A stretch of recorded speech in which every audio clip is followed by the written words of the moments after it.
From the heart of America, where hard work, freedom, and faith still define who we are.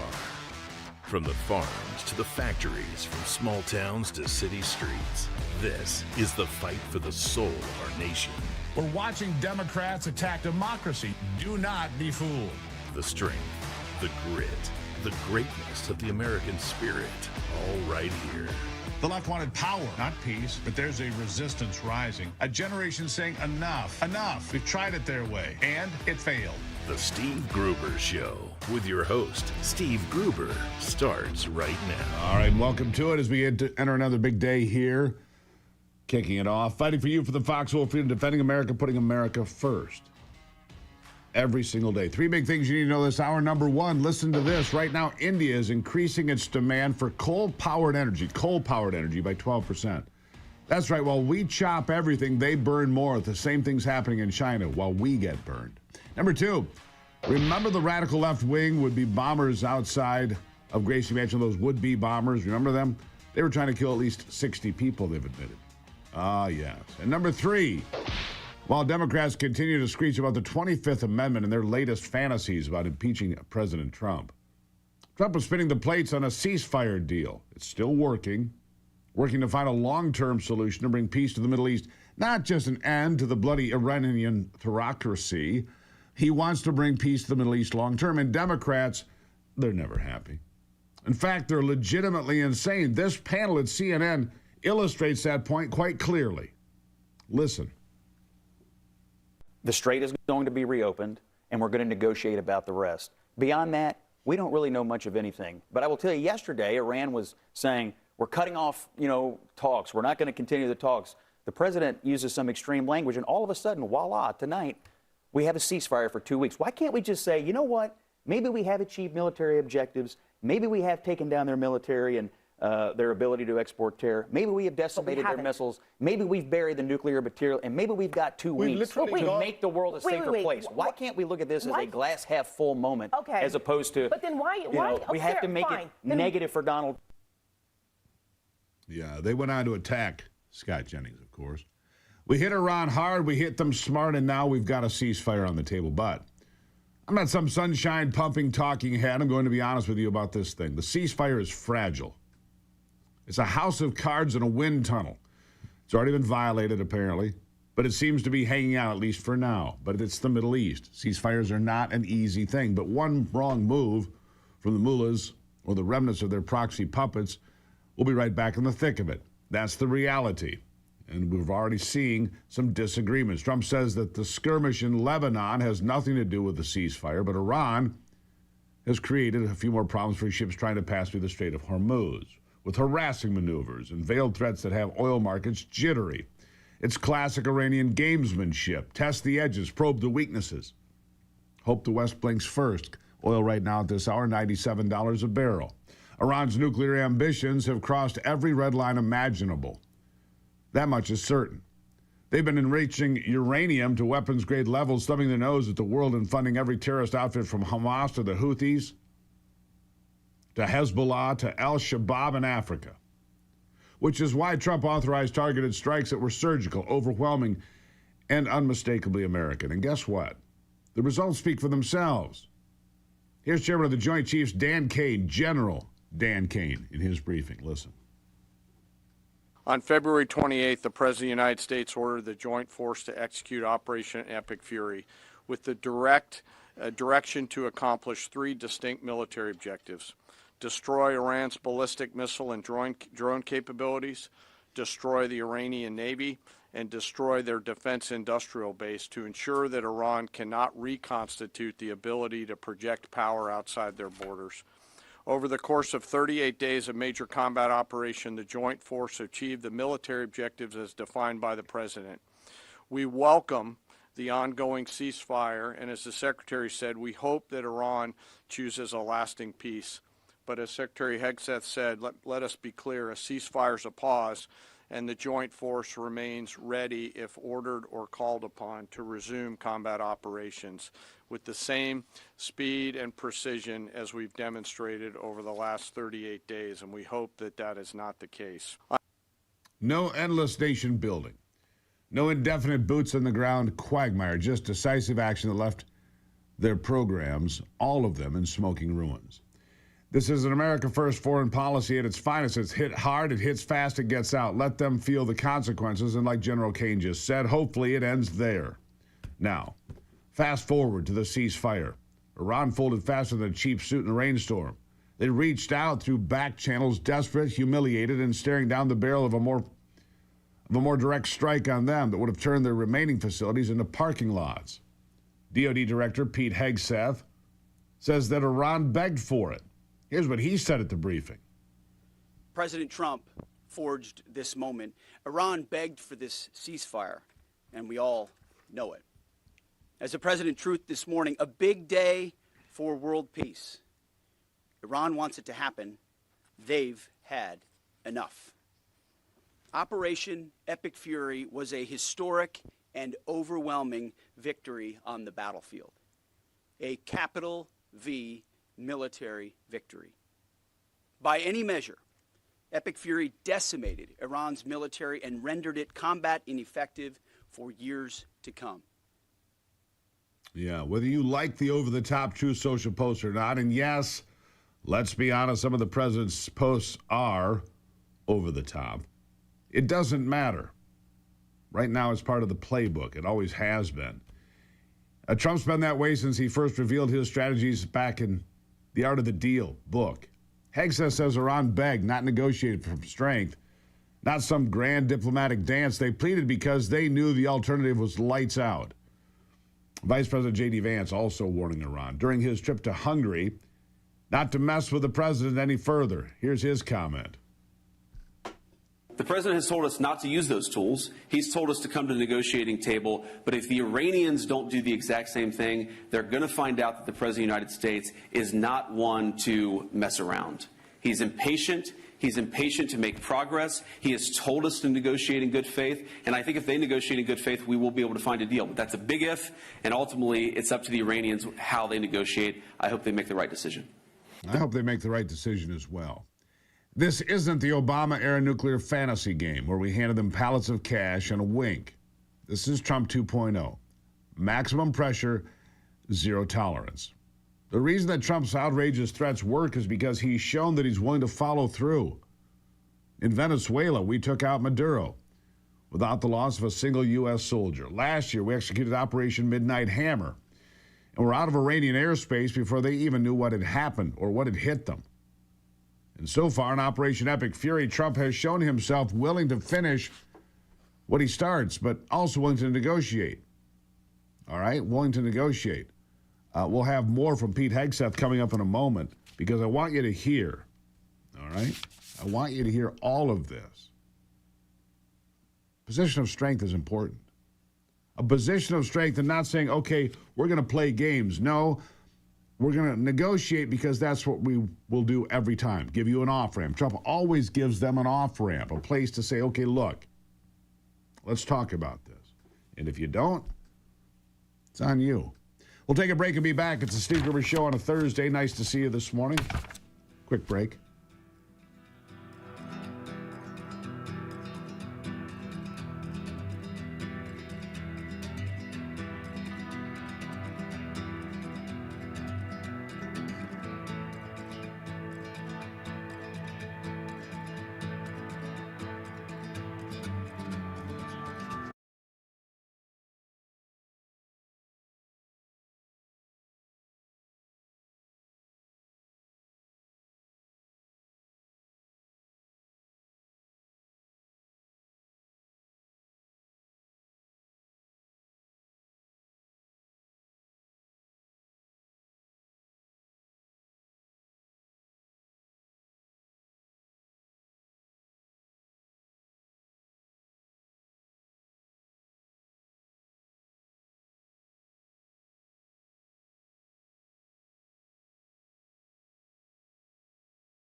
right, welcome back now as we continue on. Now, Pete Hegseth at the podium. Again, they do these briefings from time to time. He was there with Dan Kane, General Kane, and Secretary Hegseth were out there. And here's what Hegseth explained about negotiating or annihilating. There is a choice. Here he is. President Trump had the power to cripple Iran's entire economy in minutes. But he chose mercy. He spared those targets because Iran accepted the ceasefire under overwhelming pressure. The new Iranian regime understood that a deal was far better than the fate that awaited them. This new regime just happened to look at what happened to their predecessors. Their top leadership was systematically eliminated. The previous Iranian supreme leader, dead. The Supreme National Security Council Secretary, dead. The Supreme Leader Office Advisor, dead. The Supreme Leader Military Office Chief, dead. The Defense Minister, no longer with us. The IRGC Commander, dead. The Armed Forces General Staff Commander, dead. The Intelligence Minister, dead. The IRGC Navy Commander, no longer here. The IRGC Intel Chief, dead. I skipped over a bunch, and I could go on and on and on. Looks like we've liquidated the leadership. A lot of bad guys are dead, the ones that were powering the Hezbollah, Houthi, and Hamas terrorist organizations. I'm not wasting my time being sad about it, neither should you. The real concern has been what is next. Apparently, it turns out that the rot runs deep. Whoever it is that the U.S. is negotiating with now doesn't seem consistent on playing ball. Sometimes yes, sometimes no. One big question is this: what is Iran going to do with the uranium that it has already enriched? Almost 1,000 pounds. Hegseth had an answer for that question as well. Listen. With Iran is their handing over of all of their enriched uranium, and they're promising not to enrich any future uranium, a non-negotiable for the U.S. Well, it's always been non-negotiable that they won't have nuclear capabilities. And so right now it's buried and we're watching it. We know exactly what they have, and they know that. And they will either give it to us, which the president has laid out. They'll give it to us voluntarily. We'll get it. We'll take it out. Or if we have to do something else ourselves, like we did in Midnight Hammer or something like that, we reserve that opportunity. But what's clear, what the new Iranian regime knows, is they'll never have a nuclear weapon or the. Yeah. No ambiguity. No endless UN debates.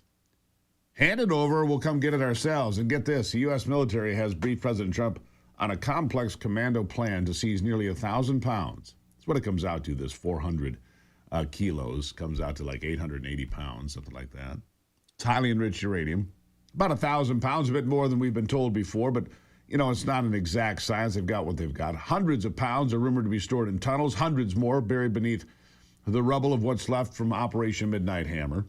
One way or another, Trump is going to make sure that he accomplishes what he set out to do, which is to ensure that Iran never has a nuclear weapon. And Hegseth says they know it. One more time, here he is. It's always been non-negotiable that they won't have nuclear capabilities. And so right now it's buried and we're watching it. We know exactly what they have, and they know that. And they will either give it to us, which the president has laid out. They'll give it to us voluntarily. We'll get it. We'll take it out. Or if we have to do something else ourselves, like we did in Midnight Hammer or something like that, we reserve that opportunity. But what's clear, what the new Iranian regime knows, is they'll never have a nuclear weapon or the capability to get a path to one. As far as the new regime, you heard the list that I read. It's a new group of people who've seen the full capability of the United States military and has a new calculus about what it means to negotiate with us. Hence why they came to the table, wanting a ceasefire and the shooting to stop. So this new regime, which the regime has been changed, has a different interaction with the U.S. Now, look, I'm not in the business of sugarcoating for clicks. This ceasefire is fragile. Fragile because the Iranian regime wasn't some monolithic beast. It was a hydra of hardliners, Revolutionary Guard factions, proxy militias scattered across the region in all 31 of its provinces. We took off their heads, but the body, well, it's still twitching. Hezbollah in Lebanon, the Houthis in Yemen. They're not suddenly turning into peaceniks just because Tehran waved a white flag. One rocket barrage from those clowns, one assassination attempt on the new regime's moderates, and the whole thing comes apart like a cheap suit. Plus, let's be real, Iran's economy not doing terribly well. It's in the toilet. Their people are restless after decades of theocracy, but that doesn't mean the mullah loyalists won't try a comeback. Of course, they will. Trump's team knows this. That's why we're keeping carriers in the Gulf, why the message remains crystal clear. Any violation means we finish what we started. It's like Secretary Hegseth says, our leaders have been kicking this can down the road for too long. Someone had to confront it once and for all.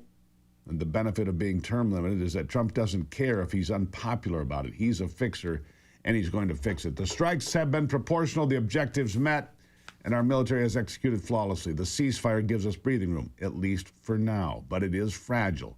Don't be surprised if there are some bumps in the road. And that's the monologue. I used to think a mattress was just furniture. I did. Until I got my ghost bed. Love it. Love it. Honestly, the first night I slept on it, I woke up thinking, this is great. I felt great. Ghost Bed doesn't build mattresses like furniture. They build engineered sleep systems. Their beds are serious health equipment. Beds designed for relief and recovery, not looks, not fluff, although they look great too. Look at it. Your body should be healing while you sleep, not fighting for comfort. I noticed a difference right away. If you're waking up stiff, tossing and turning, sleeping hot, even taking some pain meds to get to bed, well, that's not probably a good look. Need a new mattress. And here's another thing. For 101 days, you can try it risk-free. 101 days. If you don't feel satisfied and feel a difference, send it back. Offering you 10% off right now because you're a Gruber listener and watcher. Go to ghostbed.com/Gruber. Promo code Gruber, you're going to save an extra 10%. That's ghostbed.com/Gruber. It's the perfect gift, too. If you know somebody who's having a birthday flash, it would be a great time for a new bed. Ghostbed.com. Promo code Gruber. I'll be right back.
All right, so I was telling you this, and I want to share this with you. This is very telling, all right?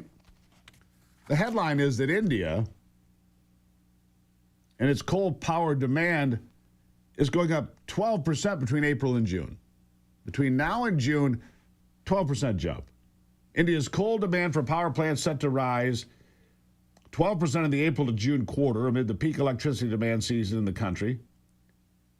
Demand for coal-fired power plants expected to hit 233 million tons, while electricity generation at these plants is forecast to jump 13.3% this quarter. So a demand rise of 11.5%, a generation increase of 13.3%. We're just going to put it in the middle at 12%. India preparing to meet the surge in electrical demand during the peak consumption period, May and June.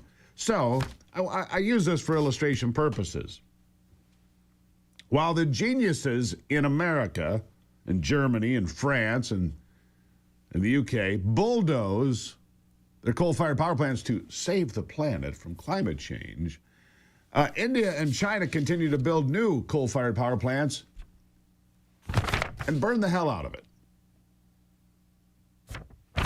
So while you're sitting here with your windmills and solar panels just praying that the wind blows or the sun shines so that you have enough electricity to get through, They're burning up the coal from China and Mongolia and India and all over the world. Australia, biggest coal mines in the world. I don't know how the export laws are, but there you go.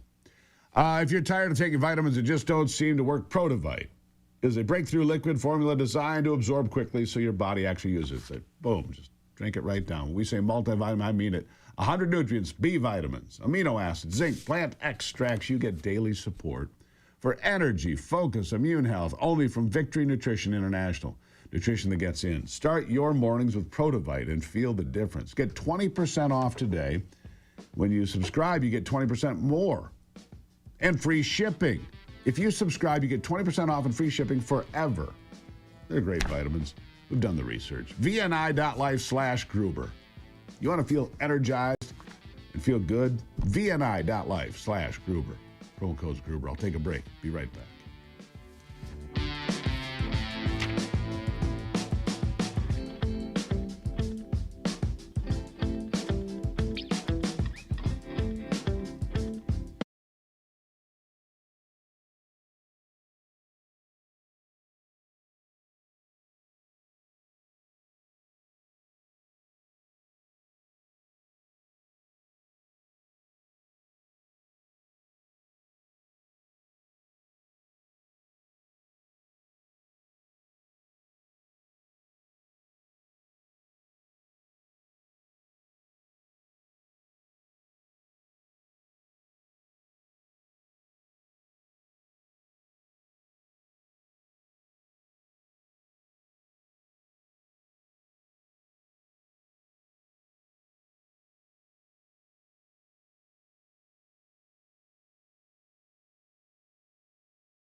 All right, this should not be a big question. This should not be an issue.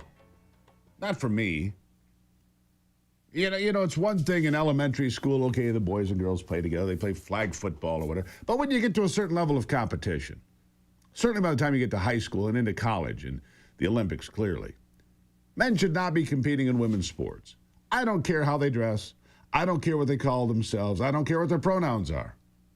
Pretty simple common sense stuff here. Men should not compete against women. I mean, that's pretty simple. My next guest feels strongly about this because her career in sports was impacted by people who think it's perfectly fine and normal for somebody who is a man identifying as a woman to compete against actual women in sports. Peyton McNabb, Independent Women Ambassador, joining me now. Peyton, thank you for being here. Thank you so much for having me. All right, so real quickly, give the folks your story. Just give us the backstory. What happened to you? Yeah, so pretty quickly, my senior year of high school, I was completely impacted by this insane thing that all girls and women are having to deal with right now. I was in high school. It was my senior year. I'd been preparing for this moment. I was a 3-sport athlete. I played basketball, volleyball, and softball. And going into my volleyball season, my last volleyball season ever, I was a captain and a senior on the team. And I got completely knocked out cold by a guy on the other team, a guy who thought he was a girl, and everyone around him pretended he was a girl as well. And because of that, I got seriously injured. I got a concussion, a brain bleed, permanent whiplash, and a lot of other things that follow that. It's been over 3 years, and I'm still dealing with some side effects. And I don't know, like, it's getting to the point where that's just a new normal to me. And I don't know if I'll ever fully heal from this, which is completely ridiculous because it could have been avoided 1000%. So, and I'm in the middle of North Carolina. I'm in such a rural area where I've never seen this before. So for it to happen to me here, I just knew it kind of woke us up to realizing it's happening everywhere. So a permanent injury, a permanent life-changing, life-altering injury because somebody thought it would be a good idea for a male to play against females. Tell me about this this individual that unleashed this strike on the ball that injured you. I mean, clearly a man, right? Yeah, clearly a man. I mean, everyone else tucked in their jerseys except for him because we were wearing spandex, like really small shorts. So it was really obvious. We didn't play any other girl who could jump at that level or hit it that hard. There's a reason why men's volleyball nets are 7 inches higher than women's. That isn't something that they just randomly made a rule. There was a reason for that accommodation to be made, and he proved it. He proved it very clear to us. He got transitioned at a very early age, so I've always felt bad because he's been lied to his whole life, and it's completely unfair, and that's a whole other topic. But for us to go up against this team who's not very good, but they're only winning because of this guy, and then after he seriously injures another girl on the court, they kept him in and did not take him out because that was the only reason they win games. And it was just really sad to see. It was really unfair and really unsafe. There has been a lot of movement because of efforts of people like yourself saying, look, we can't have this. You've paid a very high price for this insanity. I don't know what else to call it. Look, Title IX was created to protect women's sports. It was not created to protect men dressing as women and then wandering into the sports arena to pretend they're women. It was not what it's for. It's to protect women's sports, to give equal opportunity to men, right? That's what it was for. But there has been progress. You must have some optimism about where we're headed because this whole insanity peaked about 2023. Detransitioning has become something that we talk about on this program and elsewhere. It used to be completely taboo. Couldn't talk about it. Well, we do. And we have people like you on the program telling the truth about what's happened. Do you feel that we're turning the page at least a little bit? Absolutely. I mean, even with what you just said, just a few years ago, we weren't even allowed to talk about this at all. So especially not as much as we've talked about it. I've spoke about it as much as you possibly could for the past 3 years nonstop. And me and several other girls who have been in this for years now. And it's come a long way. I mean, obviously the administration has a big deal to do with that. This was something that was really important for them during the campaign, and then they've proven that it is still important to them after the results, which has always been super optimistic for all of us because, you know, the past administration, it felt like we were screaming into an empty abyss. No one was even acknowledging us or thinking that this was a big deal at all because they didn't, and they had said that plainly. So for the new administration to step in and take charge and stand up for their women and girls was definitely a sigh of relief, and makes me very hopeful for the future if we can continue to fight this. It's still far from being over, of course, but we finally have more and more people, which isn't a good thing because more and more people are being affected, but it just shows that it's happening everywhere and it's not stopping until it gets stopped. Hey, does it concern you that if there's a change in leadership in Washington, that this gets pushed to the back burner and then these folks come back out of the woodwork? Those that would believe that after a 1 hour session with a counselor, you can have a radical mastectomy, double mastectomy, or you can start on massive hormone therapy procedures at the age of 12. I mean, the thing is they do, it's evil, frankly. This is just one symptom of this whole movement, what happened to you, I mean. Does it concern you that if somebody else gets back in charge, that it goes back the other way and somebody else pays a price like you have?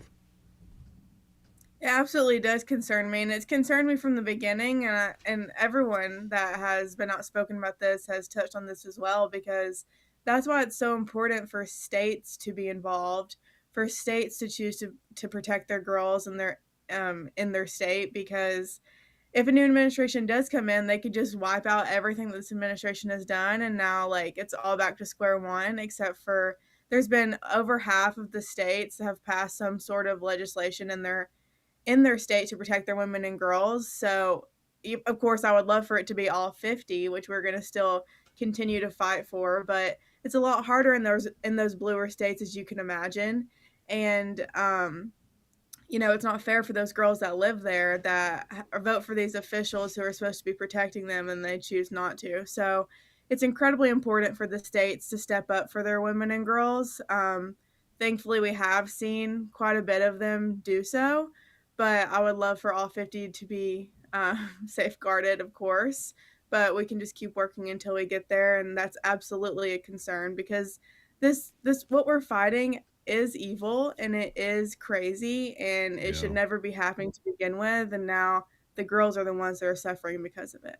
Well, Paige, I tip my hat to you because you're doing the hard work of going out and telling your story and talking to people, and I'm guessing that you don't get all hugs and kisses along the way. I'm guessing your inbox is pretty vile from time to time as well. I can only imagine. Peyton McNabb, Independent Women Ambassador, thank you for being here. It's an important story. Keep telling it. Don't be afraid. We appreciate it. Thank you so much. Have a great day. You too. Thank you very much. We've got to tell these stories fearlessly, and I'm proud of her. Peyton McNabb. I'll take a break. Be right back.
All right, welcome back to it as we get back into it here. I love American companies. I love people that are willing to put it on the line and go get it for themselves and for the people around them. So my next guest has done for years now. He decided to start a flannel shirt company in Detroit. And boy, has he done well. Brad, who is founder of Muskox, joining me now. Brad, nice to see you today. Steve, good morning. Great to see you as well, my friend. Great to see you. Look, you rolled up your sleeves, no pun intended, here about, 4 or 5 years ago. You decided to make the best flannel shirt that could possibly be made. You've done it. You're a Detroit company. This is basically, we're getting into spring now, and that's why I love Muskox. Perfect jacket. It's a jacket, not just a shirt. It's a jacket for this kind of weather. Tell the folks your backstory real quick, because it really took some guts. Sure. Yeah, you're spot on. About 5 years ago, we were bold enough or harebrained enough, I don't know which one, to start Muskox. And with a simple mission, we want to create the best flannel shirt on the planet. And here we are with a lot of ups and downs. It's been trying 5 years, but for 4 straight years now, we've been selected as the best overall flannel on the market. So we're a little bit of a David story here at Muskox. And simply put, we believe in building shirts that are high quality and last. They're not the cheapest out there. We really see them as an investment. So they're super soft. They're double brushed. They're really built to last. We could get into all sorts of detail, but I think that's the point, is that we do the small things right to be able to have something that really lasts, and it just makes your life a little bit better. We all got so much going on, and we create shirts that are that are strong enough for you. And I appreciate that. And look, everybody around here wears those, especially in winter, of course. But it's this, it's this tweener season. It's the schizophrenic April. It's 25 degrees one day, it's 55 degrees and rain the next. Whatever, it's all over the place. And that's when these shirts are absolutely ideal. When you're going out to walk the dog, you're going to go check the newspaper, you're going to take out the garbage, maybe do a little yard work. Ideal shirt to have around. And I just love the fact it's based in Detroit. Plus, you do some really cool things. You give to wildlife in Alaska every time somebody buys one of these shirts, which I think is a great mission. Tell them about that. Yeah, so very simply put, we believe that you speak loudest when you speak with your pocketbook. And so we're named after a fantastic animal, the muskox. So for every flannel that's purchased, we give $5 to the Alaska Wildlife Conservation Center. And that's something that's always been important to us. And muskox, they're fantastic animals, right? They're survivors. They're prehistoric animals that are still here today. They're led by a single strong female in their herd, and they have the most insulating fur on the planet. And so that's really what inspires us here at Muskox to build the great flannel based on this great American wildlife. And of course, we need to support them on an ongoing basis. But absolutely, it is that season, where it's tough. It can be tough to know what to wear. It's kind of cold. It's kind of warm. And I think that's really where we shine, like you were saying, because flannels keep you warm, but you can roll up the sleeves if you get a little bit warm. So we let you live in the moment just a little bit more. I know we're always thinking about the future. When you have a nice, comfortable muskox on, that's when you can live in the moment for just a little while longer. And that's what we hear. We've heard a lot around from our customers this time of year. Yeah, and you're going to be part of this big old, I don't understand what people do sometimes, but gravel bike road races, it's coming up, and you're a big part of that in Hastings, Michigan. If gravity would not allow me to do this, Brad, but other people can do that. Hey, tell me about it. Yeah, so there's a road race a gravel bike race called Barry-Roubaix. Next weekend, it's just outside of Grand Rapids, in a town called Hastings, like you said. And so we're sponsors of the race. We'll be there. We know people love coming out and seeing us in person. If you want to check out something new, this might be, and you're in the area, this might be a cool race for you to see. But we're always supporting people getting outside. In this case, happens to be for a gravel bike race. But whatever you're into, we hope you're getting outside. Even if the weather is a little imperfect. I always like to say it's a little tougher to enact every day, but life doesn't have to be perfect to be wonderful. So even when it's imperfect outside, we want to encourage everybody to get outside here at Muskox. There you go. Brad Hoos, and you can find out more at gomuskox.com. Use the promo code Gruber. You'll save $15. gomuskox.com/Gruber. Promo code is heavyweight. Let me be clear about that. And the QR code on your screen will take you right there. You'll save $15. Make no mistake. It's an investment, and it's well worth it. Brad, thank you as always. And as always, congratulations on continued success with this great company of yours. Thank you, Steve. We appreciate it. We appreciate your support. We appreciate all the great support from Gruber Nation over the years. We're certainly happy to have you all in our corner, and thanks to everyone for checking us out and listening to our story. I'm grateful for that. There you have it. Brad Hoos. Great company, a great company to support. Brad, thank you. Have a wonderful rest of the week and a great year, as they will. Building the best. Look, I wouldn't tell you about this product if we didn't believe in it. Everybody here wears it, all right? Everybody here. GoMuskox.com. You can find out more. Coming up in a moment, we're going to tell you about some other things going on, like the Forgotten America podcast. The Forgotten America podcast, which is available on YouTube. A lot of great people on YouTube right now watching the program live. It's a great place to pick up the podcast. Forgotten America. This week, we have Susan Kokinda, Double Drop. Right? Double Drop. Susan Kokinda. One of the most interesting people you're ever going to hear. Talking about the way the globalists manipulate everything. You wonder about why some things happen? Susan Kokinda has some great answers for you. Peter Schweitzer, another great podcast on there. Kyle Rittenhouse. There's a whole library now. Me and Ivy, we go through all these different things. Forgotten America. I'll take a break and be right back.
All right, so those would-be bombers in New York City, the two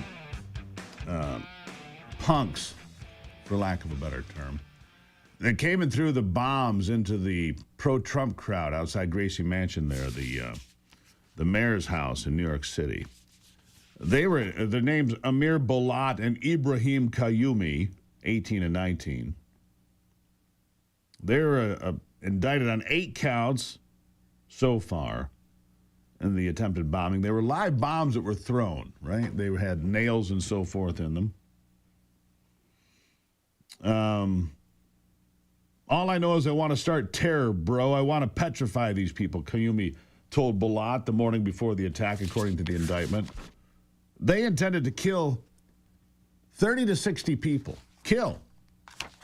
That was their plan. According to the indictment, Bolat directed Qayyumi to commit the attack as soon as you light it, citing how some of the bomb's fuses go off quicker than others. Bolat calculated the attack would kill 8 to 16 people, or as many as 60, if you took it out into a crowded area properly. These are the people that we've invited into our country. Nice of us, right? Those are the people we've invited into our country. And those on the left would think that, well, hell, that's a good idea. Keep them here. That's Antifa. That's your Antifa crowd at work. These people, right? And by the way, coming up, I'm going to tell you about Antifa-linked groups' plan to structurally change the United States. It's frightening how many things you can learn by just reading what's out there every day. Frightening what's out there. The people that are attacking this country and everything else. By the way, it's Claire Abernathy this week on Forgotten America. She is a detransitioner. I told you it's the dirty little secret of the transitioning movement, of transgenderism. Claire Abernathy, to follow up on Peyton McNabb's interview here. You can find that at YouTube. Want to hear a story of a girl that met with a counselor for 1 hour. Then they got her scheduled for massive hormone therapy and a radical double mastectomy. 1 hour with a therapist. Check it out, Forgotten America. It's on YouTube. These are all worth listening to. They're great. You're going to enjoy it. I'll take a break and be right back.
From the heart of America, where hard work, freedom, and faith still define who we are. From the farms to the factories, from small towns to city streets, this is the fight for the soul of our nation. We're watching Democrats attack democracy. Do not be fooled. The strength, the grit, the greatness of the American spirit, all right here. The left wanted power, not peace, but there's a resistance rising. A generation saying enough, enough. We've tried it their way, and it failed. The Steve Gruber Show with your host, Steve Gruber, starts right now. All right, welcome back to it as we kick off another brand new hour here of the program. Glad to have you on board as we work through all the top headlines and all the things you need to know, fighting for you from the foxhole of freedom. Three big things this hour. Number one, I have some inside information on a coalition of far-left revolutionary groups that want to destroy America, replace it with some utopian socialist cesspool, and we'll get to the root of that rot. Number two, an Ohio company working fast to increase America's ability to refine rare earth elements and get them into production at far higher rates and cut the cord to China. I'll tell you more. And number three, Iran set its sights on a critical piece of Saudi infrastructure yesterday. You see, the Petrol Line, it's an oil pipeline that runs west across Saudi Arabia and allows that nation to pump up to 7 million barrels a day away from the Persian Gulf so it can be offloaded in the Red Sea, instead bypassing the Strait of Hormuz. Good for the Saudis, good for the world, bad for Iran, so they made a drone attack that actually hit this pipeline. It's been there for quite some time. Usually they do about 2 million barrels a day, but they can increase to 7 million barrels a day. Not enough to stop the flow. That's good news. Meanwhile, it appears a ceasefire, albeit fragile, is holding. Oil dropped about $20 a barrel yesterday, which should be reflected in the price of gas soon, but it's not today. Gas goes up again today. So what about the ceasefire? Seems there was a lot of BS flying around. Caroline Leavitt took it head on yesterday, rips the media for pushing out a 10-point plan from Iran that was not actually accepted by the president. Here's what she said. The Iranians originally put forward a 10-point plan that was fundamentally unserious, unacceptable, and completely discarded. It was literally thrown in the garbage by President Trump and his negotiating team. Many outlets in this room have falsely reported on that plan as being acceptable to the United States, and that is false. With the president's deadline fast approaching and the United States military completely decimating Iran with each passing hour, the regime acknowledged reality to the negotiating team. They put forward a more reasonable and entirely different and condensed plan to the president and his team. President Trump and the team determined the new modified plan was a workable basis on which to negotiate and to align it with our own 15-point proposal. The president's red lines, namely the end of Iranian enrichment in Iran, have not changed. And the idea that President Trump would ever accept an Iranian wish list as a deal is completely absurd. The president will only make a deal that serves in the best interests of the United States of America. And he as a negotiating team will focus on this effort over the next 2 weeks. Yeah. Tough job there for sure.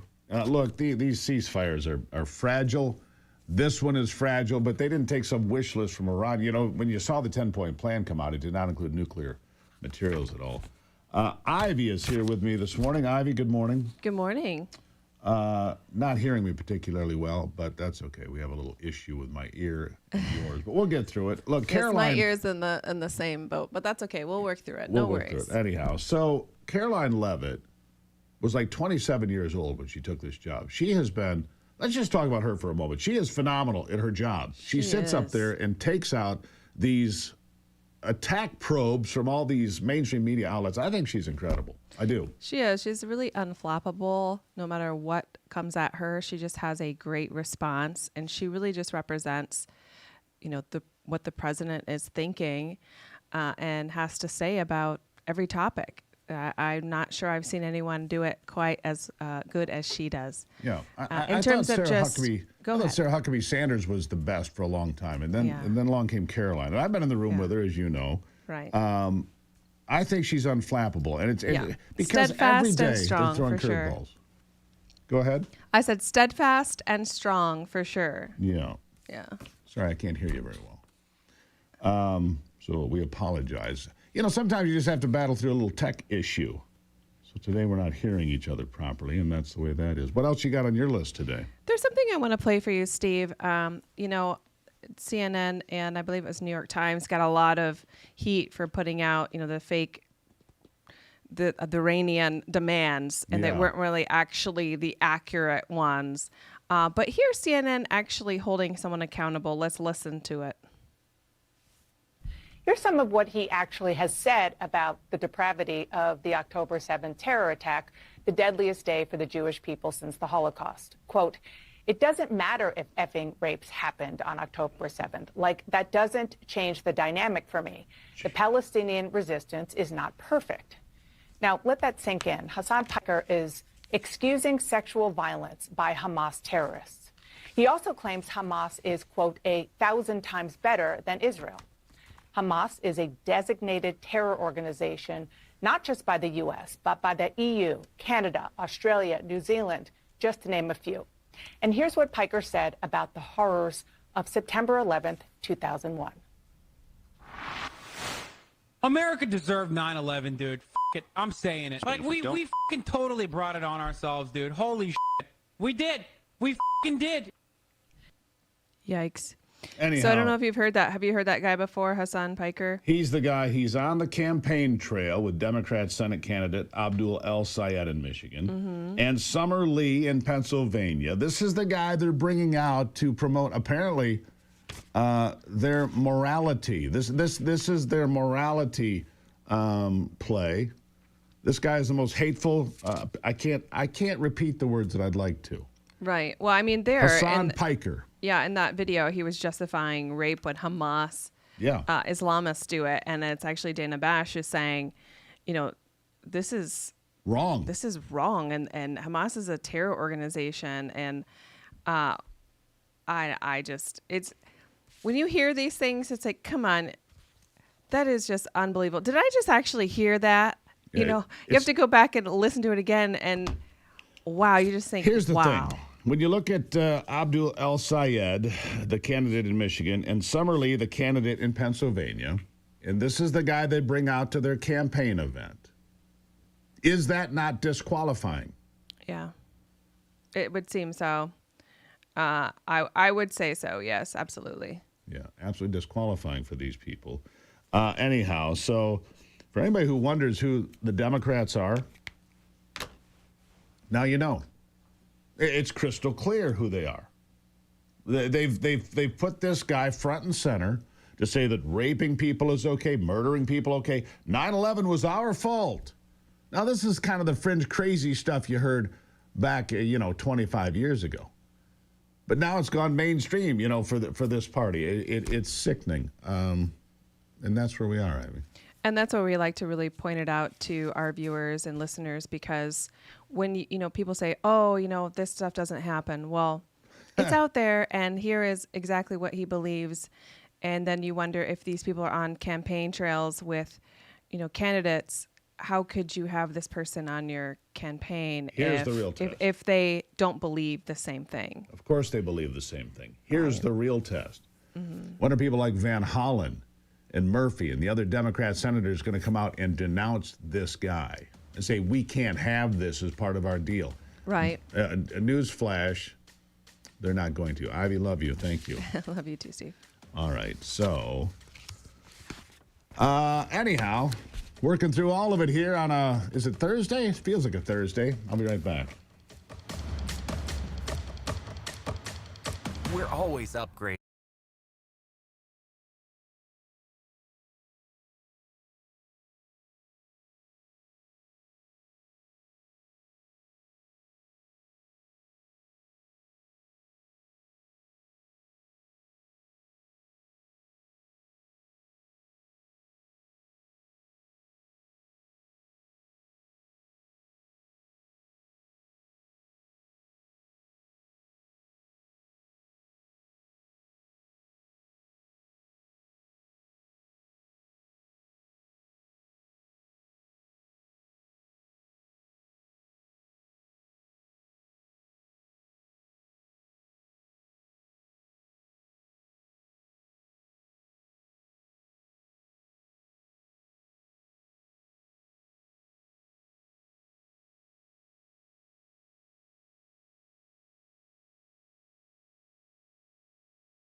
All right, back to it now. As we continue the conversation, my next guest, we're going to talk about baseball for a minute because it's an American identity. But you might have noticed here recently, America did not come away with a big win. America did not come away with a big win at this World Baseball Classic, right? Joanna Newman is with me. Joanna, how are you today? Great, Steve. Thank you for having me. Big baseball fan, are you? I'm afraid I have to confess, yes. Yeah. I love baseball, and I was watching the World Baseball Classic. This is not like the World Series where various teams we all know compete. This is nations competing. Yeah. So, Italy had a surprising run, and of course the Japanese are always strong. But it ended up the final was between Venezuela and America. And both teams came out before the game to hear their national anthems. And during the Venezuela anthem, every player was crying. They were singing out with great pride, declaring their allegiance. And Venezuela is a country that has gone through quite a bit of hell recently. Yeah, you think? Decades of corruption and cartels, and then of course Trump, shooting in to liberate them from dictatorship. But anyway, through all of this, they are clinging to pride in their nation. And then the Americans, our national anthem came up next. Only 2 players even took off their hats. Yeah. The rest of them stood there stoically. Shameful. Nobody sang. And I Shameful. thought, I wonder if they even know the words. Well, I'm sure they do, but here's what has happened in the United States. And actually, Ivy and I were just talking about this. And a lot of people do. Why do you have to inject politics into everything? I just want to watch a basketball game or a football game or a baseball game. I'd like the Tigers to win more often, but hey, that's where I am, all right? So, but I don't need political slogans on the backs of their helmets. You've got this Jaden Ivey, who was just fired by the Chicago Bulls because he's not going to wear a pride flag because he's a Christian. He said, I'm not going to do that. And he gets fired because he's not going to be politically in step with some movement that he doesn't agree with. Why can't we just have sports? Why can't we just have baseball? That's my question, Joanna. Why can't we just relax for a minute and not be so divided about every single thing? But why are we divided about the national anthem? We shouldn't be, but it's been poisoned. Well, let's take it back. I mean, the response is not, let them have it. No. I was thinking about all this, Steve, because it came at a time when the Senate was starting to debate the Save America Act, which of course would protect our elections from foreign, from illegal immigrants voting. Right. And that's important to our sovereignty. But this observation at the site of the anthem and no one on our side singing made me feel that we have to do more than pass the SAVE Act. We have to, and you know that I've written a new book about the founding fathers, right, and one founding mother. And I started thinking about what they would think about our loss of pride. And they would be very disappointed. And they all had very strong views. Benjamin Franklin was particularly outspoken that people who wanted to immigrate had to adopt our culture, our customs, and obey our laws. I mean, and, that's exactly right. Teddy Roosevelt said, a hyphenated American is no American at all. Right? Right. That's another good example. And so I just think that we need, all of the founders thought the most important aspect of citizenship was virtue. John Adams talked about He a did. moral people, and that was their yardstick. They wanted people who thrilled, who resonated to the themes of the Declaration of Independence, that their rights were inalienable. A well-educated and moral populace. Yes. That's what you needed. And literate. Jefferson Right, said, well-educated and moral foundations, and yes, we're adrift in that, Joanna. We are adrift, and I agree with you. Look, people they're moving to not even do the Pledge of Allegiance, and you talk about the national anthem, but the American flag, it's divisive. It shows white supremacy and all this other nonsense. Stop it. Start doing the Pledge of Allegiance in every elementary classroom. Make sure you tell them the truth about the flag. Take Howard Zinn and every book he's ever written and burn it because that's what it deserves, right? I mean, just get rid of the garbage. I couldn't agree more. Yeah. No, I couldn't agree more. And I think... And I'm not for book burning. Don't get people, oh my God, Gruber's for book burning. No. Howard Zinn is a fiction writer who destroyed America in a book that took less than 4 months to write. It's been adopted by the radical left. It teaches all sorts of egregiously false things about this country. Anyhow, I last agree. word to you. And we need to, instill a pride in America. I think this is what President Trump is doing. Yeah. He wants us to be proud of our country, I agree, of our fellow citizens. And you mentioned the flag. I heard the other day that you can always tell a Republican House because they're the only ones that fly the flag. Well, I'm not a Republican or a Democrat, but the flag flies in my yard, Joanna. I got to leave it there. The book, by the way, Trump's Superpower, a historical novel about the Founding Fathers and one founding mother. You can check that book out. Joanna, thank you for being here. Thank you, Steve. Yeah, thank you. She's a former LA Times and USA Today White House correspondent, by the way. She didn't get here by accident.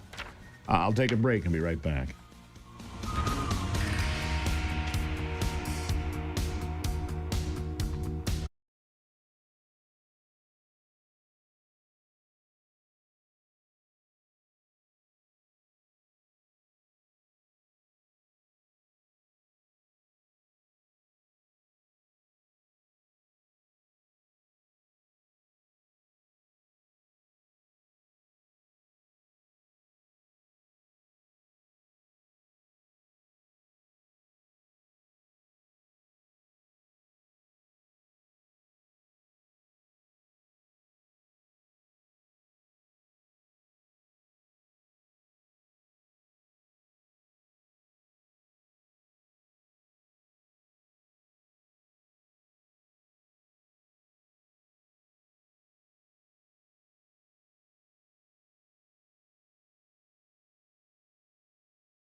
Let me go over this again for you because I find this to be incredibly important. Rare earth elements are not rare.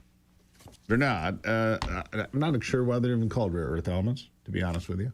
But they are critical for high-tech items. Your phone, fighter jets, AI, all of these things. And, but the problem that we have is over time we stopped refining rare earth elements in the United States. But China didn't. China kept refining, building new facilities to refine more. We have one called RE Alloys, and they are just about ready to really get going. I believe they're in Ohio, right?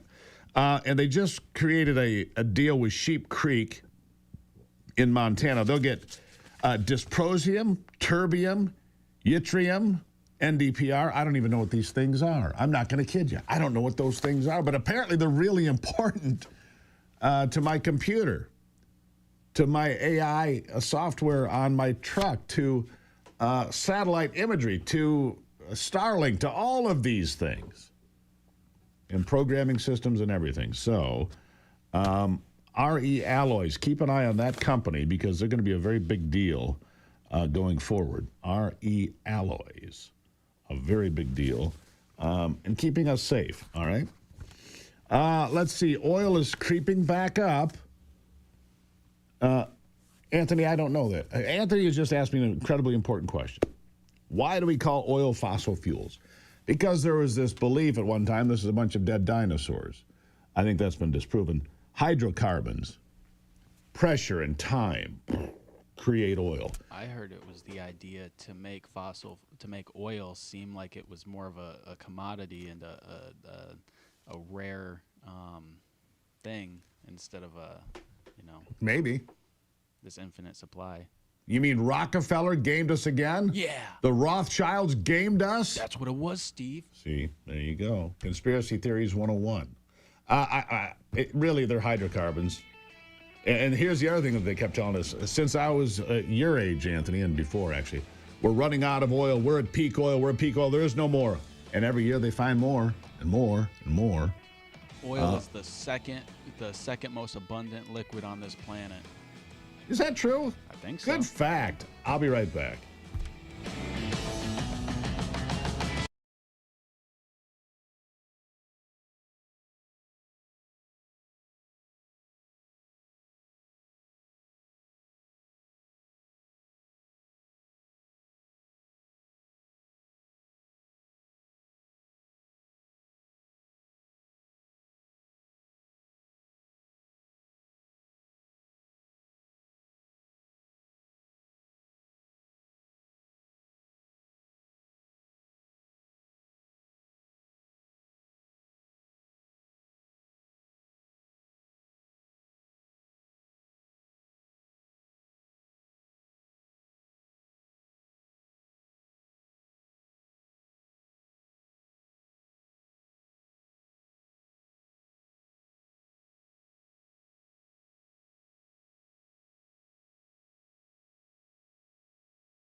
Shifting gears now.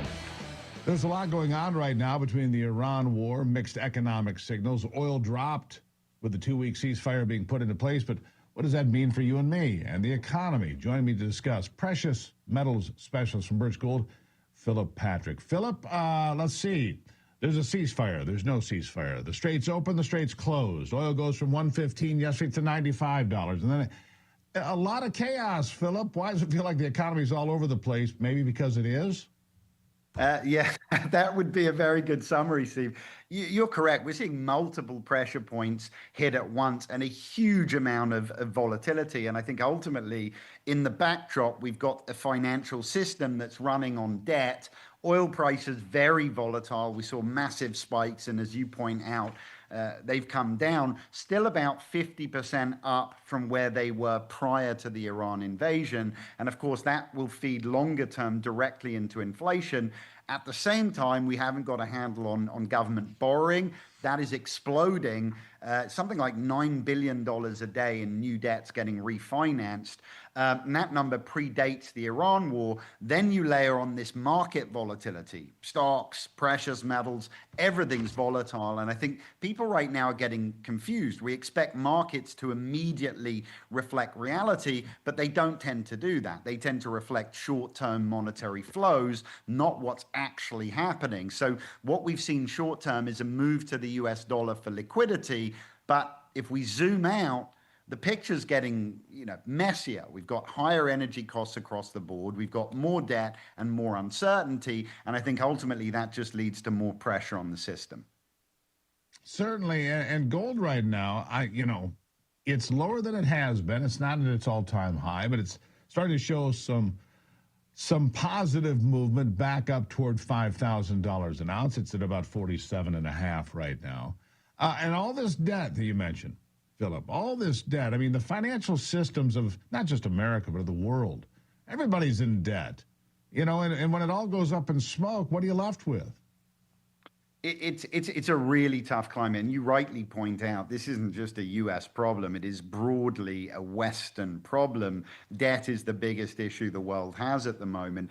Precious metals, I think, are the safe haven for climates like this. And you point out, we saw a dip in pricing. And that was what I was referencing earlier when, sort of start of the year, we saw massive spikes in precious metals. We have now military conflict. And that often leads to short-term positioning in cash. And we saw that, right? People moved to US dollars, the dollar strengthened and gold prices came down.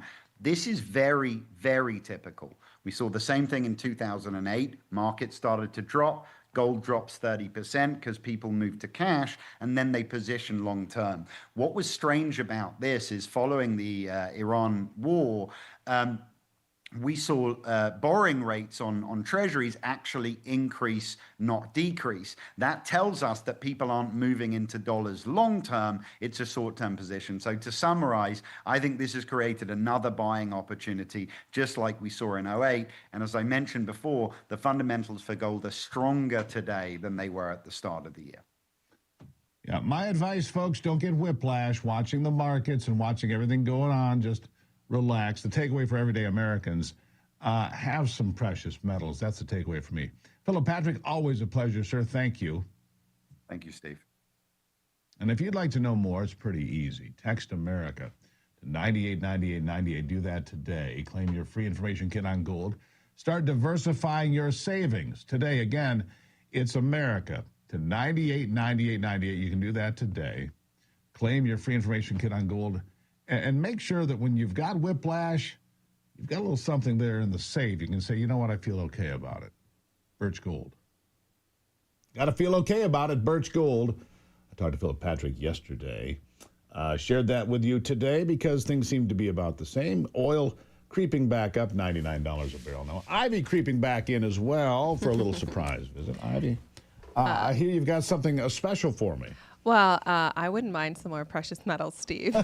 Well, yeah, on your fingers. I got it. Yeah, I'm kidding, of course, but I do have a story that I want you to make a comment on.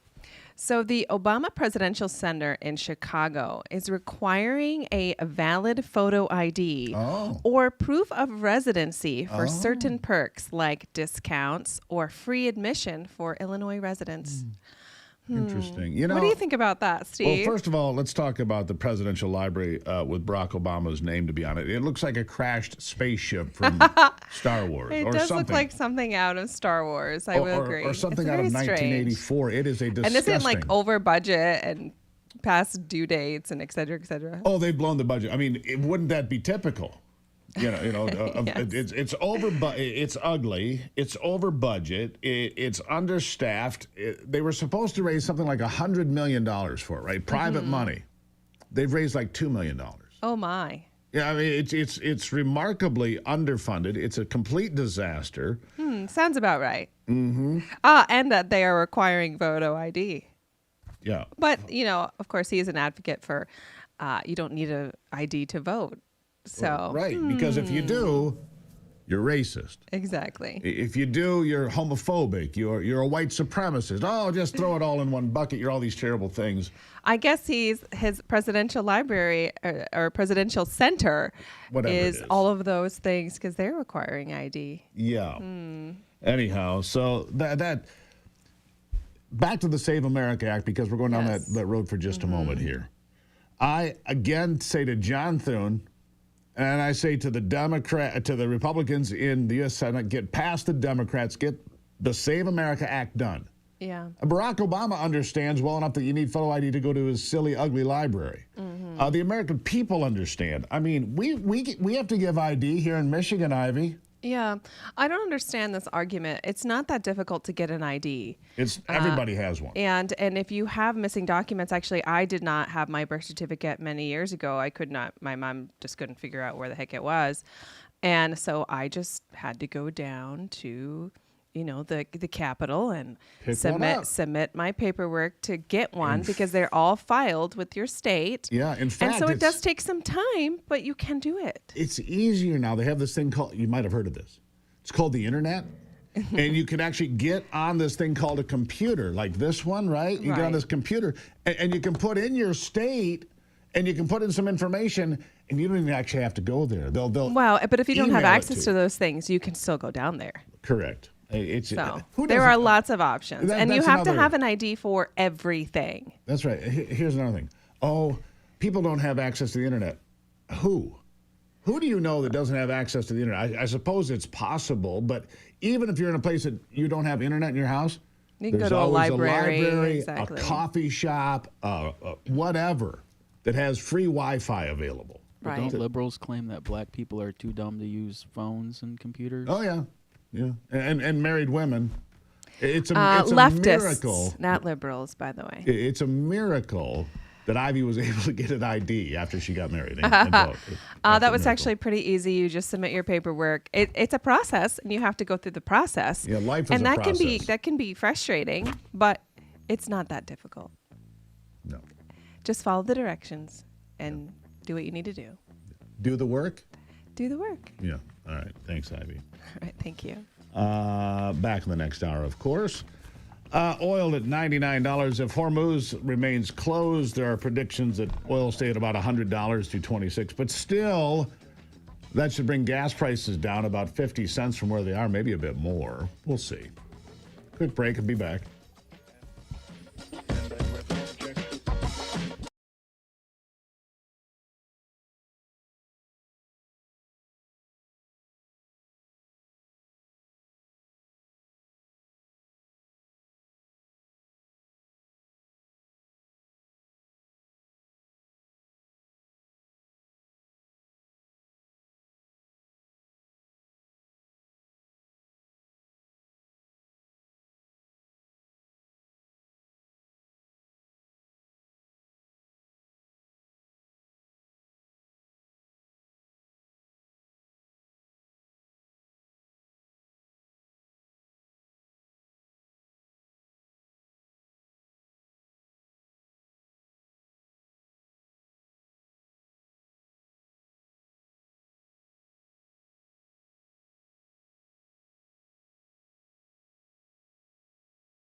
All right, back to it now as we look at this ceasefire. Again, the ceasefire is fragile.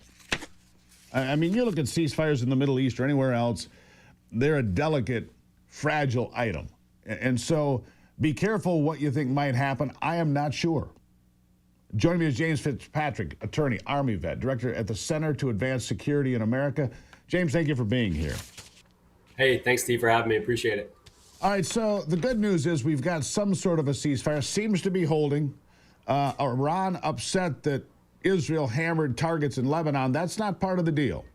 That's Hezbollah. That's not part of the deal. The administration made that clear. But then Iran came out and said, we're closing the Strait of Hormuz. But I'm not really sure they did. A lot of things to figure out in any given day and every given moment here, isn't there, James? That's right. There's a lot of posturing right now. I think it's overall good thing that there is a ceasefire. Look, President Trump is a peace president. He wants to pursue peace wherever possible, but he's also America First president, and he's going to protect our country and our assets abroad. And look, he just announced that our military assets are going to stay in the region until two things, until the Strait of Hormuz opens and until Iran pledges that they will not have any more nuclear weapons.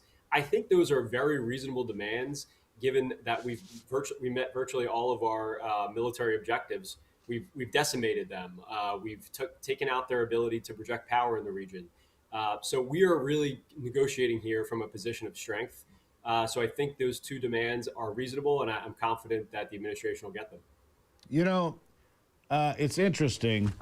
I sit here and I look at the Strait of Hormuz. Obviously, that's a big part of the deal. Goldman Sachs says if the strait stays closed for another month or so, it'll mean $100 oil for the rest of this year. I don't know if that's true. They make a lot of predictions, do the people at large. But here's what I've read is that most of the ships that came out carrying oil were Iranian flag ships. Their oil vessels are still coming out in pretty good numbers.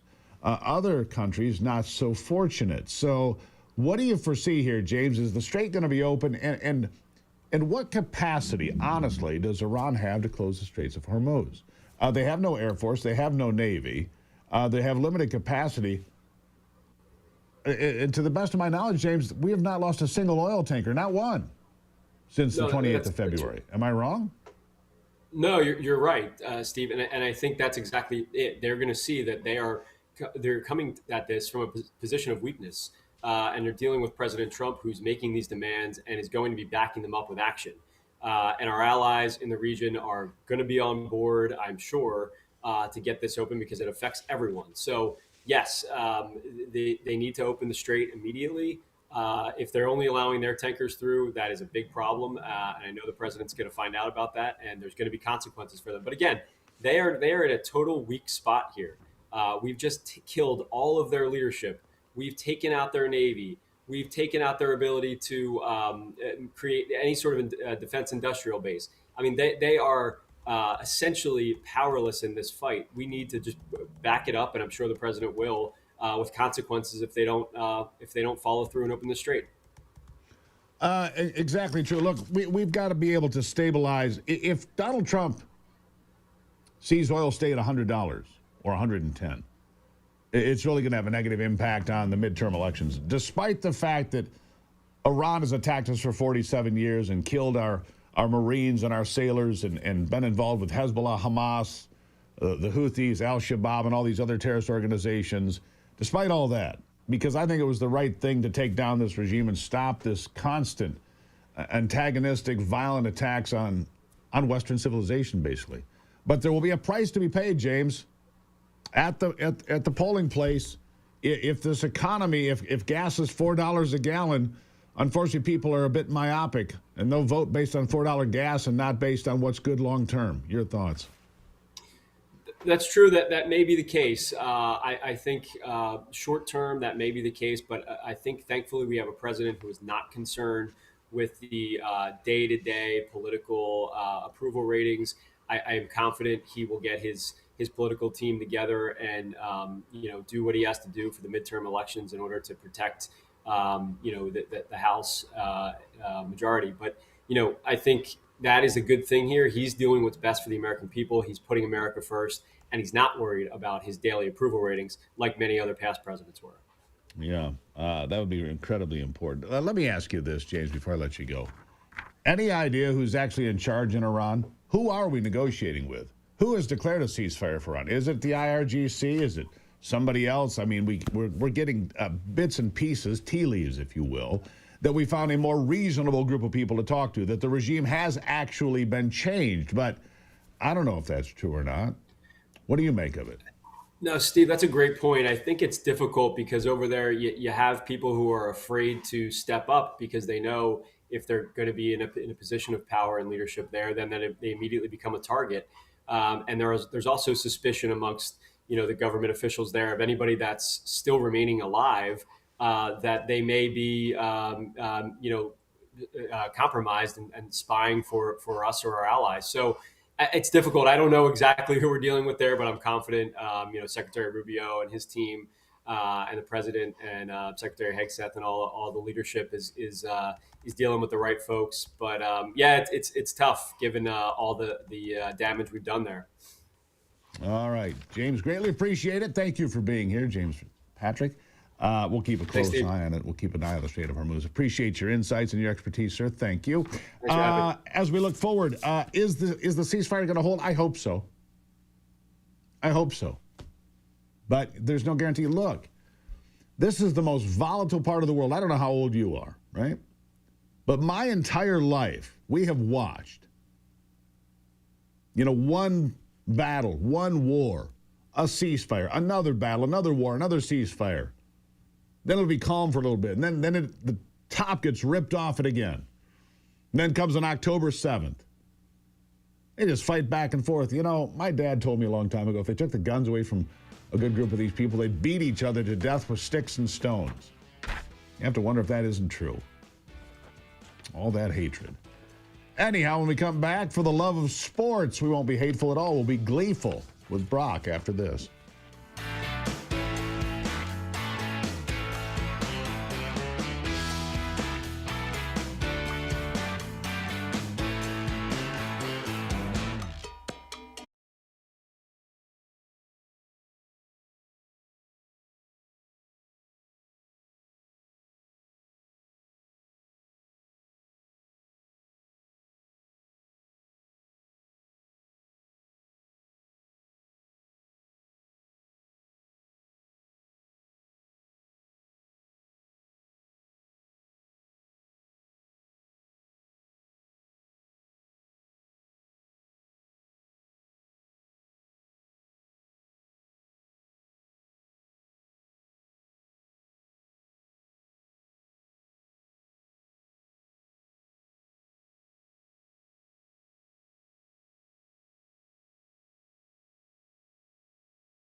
All right, let's check in on sports now with our good friend Brock Palmbush. With a look at sports, I'm Brock Palmbush. There were 7 games in the NBA last night. Winners included Detroit, Cleveland, Denver, and Oklahoma City. With Oklahoma City's 128-110 win at the LA Clippers, the Thunder clinched the number 1 overall seed in the NBA playoffs, which start next week. They'll have home court advantage through the NBA Finals. In the NHL, there were just 3 games. Buffalo got past the New York Rangers 5-3. Washington shut out Toronto 4-0, and Edmonton beat San Jose 5-2. In Major League Baseball, a full schedule. American League winners included Baltimore, Cleveland, and Texas. National League winners included Miami, St. Louis, and Arizona. Also in Major League Baseball, the Pittsburgh Pirates gave rookie shortstop Connor Griffin a 9-year contract extension worth $140 million. He was the number 1 prospect in all of baseball heading into this season. Griffin is just 19 years old, and Aaron Rye won the par 3 contest at the Masters yesterday in Georgia. That's a look at sports. Back to you, Steve. The Masters, doesn't that start today, Brock? It started 25 minutes ago. Is it light? Yes, it is. They always start with the ceremonial tee shots with, at least now, it's Jack Nicklaus, Tom Watson, and Gary Player. Oh. And then the first group actually went out at 7:40, so 16 minutes ago. I got you. The greatest golf competition or tournament in the world, right? In my opinion, it is. Yeah, it's the best of the 4 majors, the greatest tournament in the world. So it's getting underway, and it's going to be fun and interesting as it always is. One thing I will never have, Brock, a green jacket. Now you know. Well, there you go. Right I now. thought you were going to say something about being fun and interesting, but I'll leave that one alone. Well, thanks, Brock. I'm just kidding. Come on now. He just took his 5-iron right over the top of my head. Whop! No, maybe a 7-iron. Fine enough. All right, so the Masters. Again, we talk about a lot of really important things. Sometimes you got to take a break. You got to smile. You got to laugh. Say a prayer. Watch some golf. Watch some basketball. Say another prayer. Whatever it is. All right? But don't get so bogged down in the seriousness that you become a curmudgeon. All right? Don't do that. Don't. I mean, that happens to me sometimes. Every now and then, I even lose my temper. Happens. Shocking, isn't it, Anthony? He's not touching that one. It's not shocking. I'm not touching that one. Anyhow, I will take a break and be back for those of you on Real America's Voice. Sunrise is next for you on MTN. It's the Steve Gruber Show continuing. Somewhere around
From the heart of America, where hard work, freedom, and faith still define who we are. From the farms to the factories, from small towns to city streets, this is the fight for the soul of our nation. We're watching Democrats attack democracy. Do not be fooled. The strength, the grit, the greatness of the American spirit, all right here. The left wanted power, not peace, but there's a resistance rising. A generation saying enough, enough. We've tried it their way, and it failed. The Steve Gruber Show with your host, Steve Gruber, starts right now. All right, and welcome back to it as we dig deeper into another big day and going farther. I've got three big things for you this hour. One of them, good news for Ivy. Number one, the Michelin Guide for restaurants expanding into the Great Lakes region, including Michigan. There you go, Ivy. Michelin restaurants just for you. Number two, Colorado loses yet another Supreme Court case, a growing list of culture war defeats for the state of Colorado. And number three, the racist nature of the Senate race in Michigan. I mean, this is, you can't ignore this anymore. You cannot ignore the race of Abdul El-Sayed, Democrat running for the nomination to be the next United States Senator from Michigan. Abdul El-Sayed. And you would think, well, this is disqualifying, what I'm going to play for you here. And because it is disqualifying in normal times. What's normal anymore? What is normal anymore? Listen to this. The U.S. Senate can't running openly racist endorsements. Here's El-Sayed calling for ICE to be abolished and a bit more. I hope we cleaned up the language. Here it is. ICE cannot be reformed. ICE cannot be retrained. ICE needs to be abolished.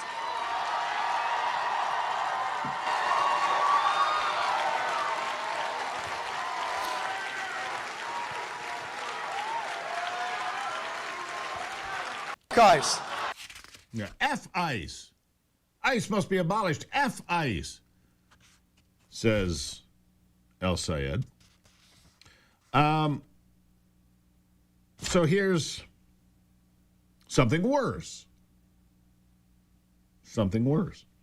Hassan Piker, an openly anti-American agitator, hates America, openly demeaning to me, lots of you, campaigns with El-Sayed and in Pennsylvania for Summer Lee. And we're going to get to more of that in a second. But first, I want you to hear this. Openly demeaning Asian Americans. He hates them. And he doesn't mind telling you so. And this is a guy out on the campaign trail for high-profile Democrats in 2026. This is where we have arrived today. This is apparently who we are in 2026 with openly anti-Semitic, anti-American, anti-Asian Democrats stumping for their candidates. Listen to this. Your recent report on Asia and Asian-related news has been horrible. Wait, you think I'm anti-Asian politics because I think the Supreme Court decision... Wait, what are the things that I did that were anti-Asian? Is it Shine? Is it because I said the Sheen factory conditions are actually not in the way that they're representing it when they do that PR marketing? Is that what you're saying? Dude, I'm sorry. There is nothing more annoying to me than fucking first generation, second generation, third generation Asian motherfuckers who are dogs to white people. You are literally barking for white people. Shut the fuck up. They do not give a fuck about you, dumbass. There's your classy headline speaker for Abdul El-Sayed and for Summer Lee in Pennsylvania. This is your guy. The Democrats be proud. This is your guy. This is the poster child for how to fix America. This is your guy who is Donald Trump's a bad guy. Donald Trump's a racist. And really? Donald Trump's a racist. Fascinating. Oh, and yes, we have more. Many are asking, who is Hassan Piker? I don't know where this guy came from. I don't really care what trash truck he fell off from, because he is trash. And anybody who would allow him to be on the campaign stage with them is disqualified. This guy is disqualifying. Here's more. Here's some of what he actually has said about the depravity of the October 7th terror attack, the deadliest day for the Jewish people since the Holocaust. Quote, "It doesn't matter if effing rapes happened on October 7th. Like, that doesn't change the dynamic for me. The Palestinian resistance is not perfect." Now, let that sink in. Hassan Piker is excusing sexual violence by Hamas terrorists. He also claims Hamas is, quote, 1,000 times better than Israel. Hamas is a designated terror organization, not just by the U.S., but by the EU, Canada, Australia, New Zealand, just to name a few. And here's what Piker said about the horrors of September 11th, 2001. America deserved 9/11, dude. F it. I'm saying it. Like, we fucking totally brought it on ourselves, dude. Holy shit. We did. We fucking did. There's your keynote speaker for the Democrat Party 2026. They must be proud. Proud. He is disqualifying.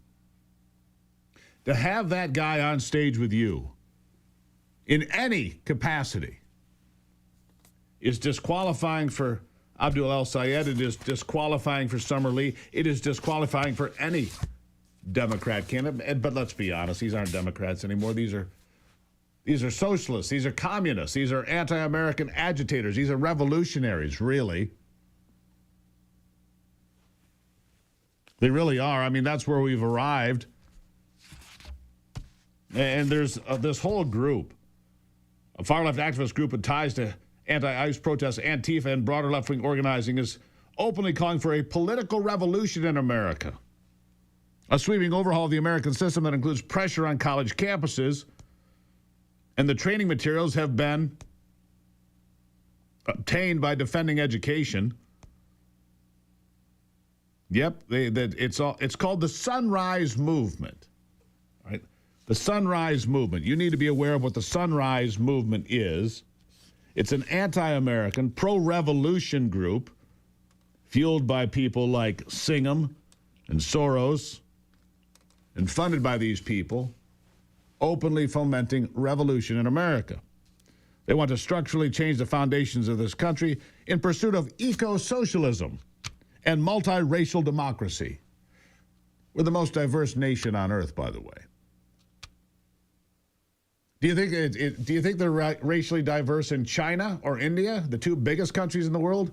No, not at all. America is the most culturally diverse nation on earth. Third largest nation, most culturally diverse, period, paragraph, full stop. There is nothing like America. And these eco-socialists want a multiracial democracy, whatever the hell that means. But do not dismiss them. They are dangerous, just like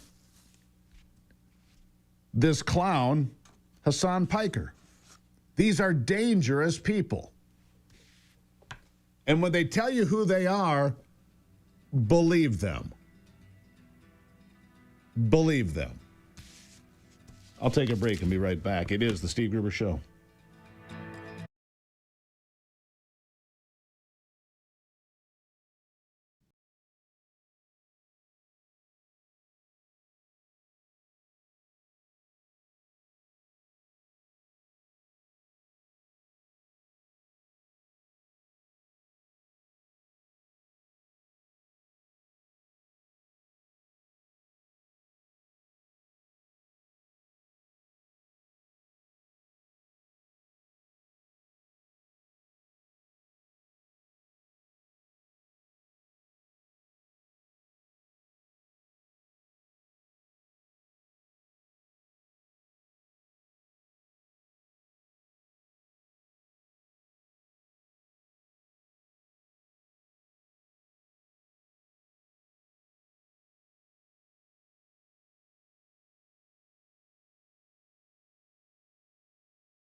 All right, jumping back into it now.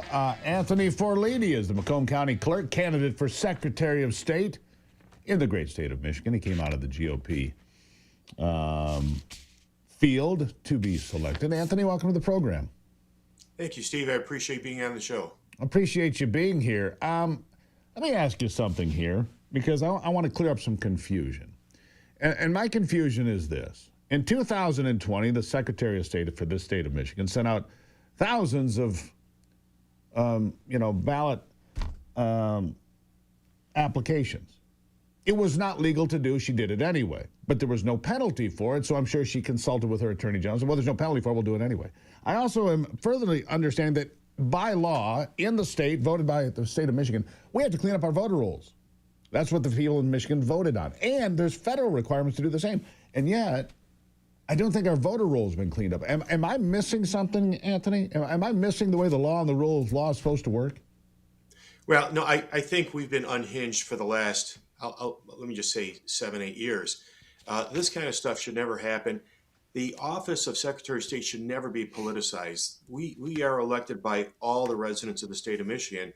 And when one party kind of takes over and runs it, into the ground and forgets about the rule of law, people lose confidence in elections. So, as the Macomb County Clerk, I've been running elections for the last 5 years. My job has been to bring stability back, bring sanity back, bring protocols in place that people can believe. And so that's been my role for the last 5 years in as Secretary of State. I'm going to continue doing that, bringing value to the office itself so people can trust again in your government. I mean, isn't it just common sense, Anthony? I mean, look, I get why Jocelyn Benson is dodging doing what is required by the Michigan Constitution and federal law. Obviously, there's a reason for that, and we can figure it out. But isn't it just common sense that if you move out of the state or you move somewhere in the state and you're no longer in Grand Rapids and now you're in Grand Blanc or whatever it might be, that you update those voter rolls, because it impacts not just federal elections, which is what they're most concerned about, but it affects the school millage. It affects the local road planning. It affects everything, doesn't it?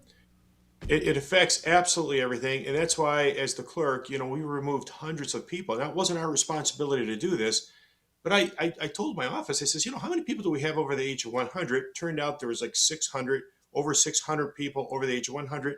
Now, we have 850,000 people that live in our community, but we ended up finding out close to half of those 300 were no longer with us, and we went about cleaning that up. This is no-brainer kind of stuff. This is the kind of stuff that really needs to happen at the Secretary of State level, because it is so easy the way Michigan law is now to do same-day registration. It shouldn't be that difficult to remove somebody that's 125 years old off the voter rolls. It shouldn't take that much effort. It should be just part of our daily protocols. And this goes true also for non-citizens that we're finding on the voter rolls too. Simple things that we need to do to remove them and just bring confidence back to our elections. If you got 800 people that are over 100, Anthony, I think we should write a book, do a study, figure it out. We got good water here in Macomb County. Good water, good food. 125, you just set the all-time global record. I mean, that's pretty incredible. What else do you want to focus on? Look, voter ID, pretty simple. We already have that in Michigan. It should be a national thing. I think it's pretty well a popular thing for everybody across the board, except for Democrats in Washington. We'll let them sort that one out. What else do you think we need to focus on in Michigan from your position as Secretary of State? Well, really, truly, I believe people are looking for value for money. When you go to the Secretary of State's office, getting away from elections for just a moment, we do the motor vehicle registrations, we do the licensing, we do the tabs on the cars, and it shouldn't just take an appointment. There's nothing wrong with having an appointment if you come to the Secretary of State's office, but shouldn't it be also okay to just walk in? I mean, there's a lot of senior citizens that don't have the ability to get on the internet and set up an appointment. So in Macomb County, we got rid of that appointment-only system and went to a system where you can walk in, and we changed how we did things so that we can take more people during the day. So wait a second. We got it down to a 4-minute wait.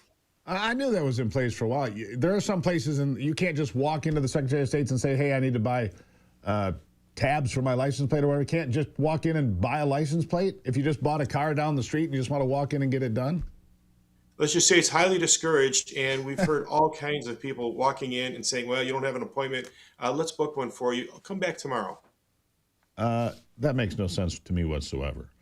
I didn't realize that was still a thing. So Anthony Forlini, congratulations on your nomination. It's obviously a big change.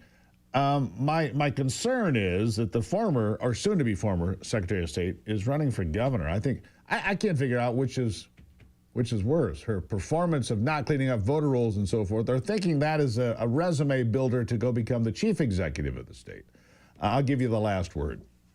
Well, I think that's a bit unconscionable, and we have to really focus on results, focus on leadership qualities, get people in there that are going to take the governor's office. I was in the legislature when we had full Republican control, and really, truly, we did a good job in bringing everybody together. And I think that that's what we need to start doing in every state, bringing people together, bring common sense. We are paid to do a job. We're paid to get things done, and not to be like earlier in your thing, bring all these other crazy ideas forward that don't have anything to do with just leading the day-to-day lives, us being leaders of the community that we all belong in. And that's what I plan on bringing forward when I'm Secretary of State. Real simple stuff. All right, where do they find you if they want to hear more or read a little bit more about you? What do you have for me? Well, my website's real simple. It's info@anthonyforlini.com. AnthonyForlini.com is my website. You can send an email to info@anthonyforlini.com. And I would really appreciate any kind of input and anything that anybody has for us. We're ready to get going right now. Good talking to you, Anthony. Thank you for being here. Thanks, Steve. Greatly appreciate it. There you have it. Anthony Forlini, your Republican candidate for Secretary of State, currently the clerk in Macomb County, where apparently the water is really good. People live to be like 125. The things you learn here, it's remarkable, isn't it? All right, apparently people all over the state live to be 125 or 150. Remarkable state. We'll take a break and be right back.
All right.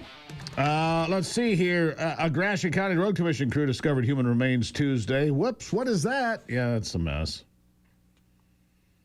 Northbound US 127 near Michigan Avenue, Pine River Township. They're doing maintenance when they discovered, and they're not giving any more description, just remains. Well, not sure what that looks like. Yeah, anyhow. So you got that going on. Meanwhile, oil back to $100 a barrel. It's schizophrenic. I sit here and I watch it, right? The market did well yesterday. And I sit here and I watch it, and yesterday it was down to 91, I think, and now it's back to 100. And there's no reason for it. It's not like a ship was sunk overnight. It's not like a tanker was taken out. In fact, no tankers have been taken out. Not one. And so the price of oil plummets $20 yesterday. And the price of gas goes up. You tell me it's not rigged. Tell me it's not rigged. Yeah. Do I sound a little upset? Well, there's a reason for that. I'm tired of being lied to by these people. And I'm also tired of hard water ruining my appliances, staining my sinks, and drying out my skin. Well, actually, I don't have that problem, but if you do, Wolverine Water Systems can help. They've been delivering pure, clean, great-tasting water for Michigan families for over 70 years. In fact, I've been using them for like 30 years now. I've been using Wolverine Water since long before we got on the air here. Whether it's well water, city water, doesn't matter. The American-made water softeners and filtration systems are custom-built to fix your water problems. I love Wolverine, I do. Visit WolverineWaterSystems.com today. You can get a free in-home water test and come and look at your equipment, see what's going on. WolverineWaterSystems.com. Pure, clean water. WolverineWaterSystems.com. You tell my good friend over there, Paul Mahaney, that I sent you on over. Paul, get a big grin on his face and say, attaboy, Gruber. Attaboy, Paul. WolverineWaterSystems.com. I'll take a break and be right back.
All right, here we go, jumping right back into it now. The Railway Safety Act of 2026 is targeting the wrong thing, says my next guest. I can't disagree. You know, something happens and the government reacts to whatever it is, and they deal with the symptom. But do they ever deal with the underlying problem? That's the real question here. Patrick McLaughlin is here, research fellow at the Hoover Institute. Patrick, thank you for being here. Thank you. It's my pleasure to join. You also do research at the Pacific Legal Foundation. Good operation there. We appreciate a lot of their work. And here's your warning. Well-intentioned rail regulations could raise prices for everybody. Yeah, you know, because you look at this thing that happened in East Palestine. It's been a while now, but, you know, that whole rail fire, that whole disaster that was there. And look, the property values there have plummeted. People there get no actual relief. The stories coming out of there, they get forgotten like everything else. The news cycle moves on, and they're just, you know, whatever, forgotten, aren't they? What now? Yeah, as you said, Washington's just been following a familiar script here. Take a visible accident, and the East Palestine derailment was obviously very visible. Add some visible mandates around it and call it safety policy. The Railway Safety Act of 2026. It's got a great name, and it sounds like it would deliver something that everyone wants, more safety. But the question is, will it actually deliver? And unfortunately, good intentions and good bill names don't necessarily guarantee good results. So I think the first key question is, will it actually increase safety? And then the second question, as you've already touched on, what are the other effects that we need to consider, such as the cost of shipping goods from point A to point B and how that goes up because of the bill, and then how that translates to prices for goods like you and me when we're going to the store and buying stuff that's been shipped once, twice, 3 times across these rail and other transportation networks. So let's jump into the first one first, if you don't mind. Like, will it actually increase safety? Briefly, the bill is pretty long, so I'm not going to go into all the details of what it does, but it does quite a lot. It would tighten inspection requirements, broaden hazardous material oversight, increase penalties, expand defect detection requirements. And these are like machines that sit on the side of the railroads and will attempt to detect if there's any sort of problem going on with the train. But it also does more prescriptive things, and this is where the problems come up. It includes crew size mandates, the minimum number of people that have to be on the crew of a train, for example. And it stipulates exactly how many inspections have to be performed and who has to do them, and whether Let me it's jump people in doing right there, them versus Patrick, machines. Because that raises a question for me, this crew size mandate, because I read through this information before you came on. At a time when we're allowing 18-wheelers to go driverless and cars to go driverless because the advancement of technology and AI and cameras and automated systems, it doesn't make a lot of sense to me to force people into this unless the oldest union in America, the railroad union, is forcing this to be part of the bill. I mean, call me a skeptic, but it makes it, I smell a union here. Am I wrong, Patrick? I think you're right. A favorite game to play in DC is ask the question, who actually gains from a bill? And if it's not safety that we're gaining, and the evidence isn't there for safety. Let me just quote the Federal Railroad Administration itself in 2016. They looked at whether a 1-person crew size is any less safe than a 2-person crew size. They looked at the data and, quote, they said, we could not provide reliable or conclusive statistical data to suggest whether 1-person crew operations are generally safer or less safe than multiple-person crew operations. So safety is not going to come about by adding more people, mandating at least 2 people be in the crew.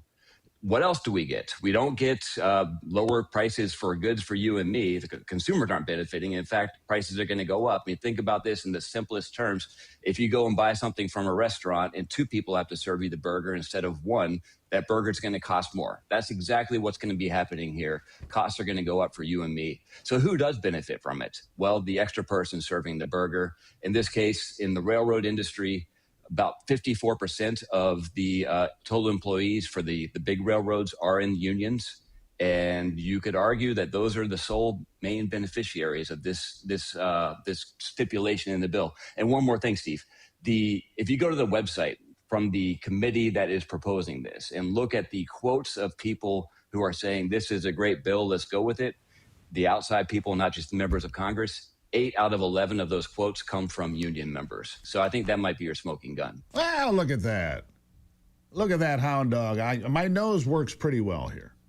In a day and age when AI is making life safer, simpler, and more automated, you don't need more people sitting on the train looking at their phone. I don't need some guy doom scrolling in car number 2. That's not going to make the train any safer. But look, let's get to the bottom line here. What happened in East Palestine was a disaster. We've seen other railway problems, but I think it's more systemic into infrastructure in America. We have a lot of overlooked infrastructure in a variety of places, do we not? Yeah, and what we want to see is the freedom for those who are building the infrastructure or operating the trains to mix capital and labor and technology.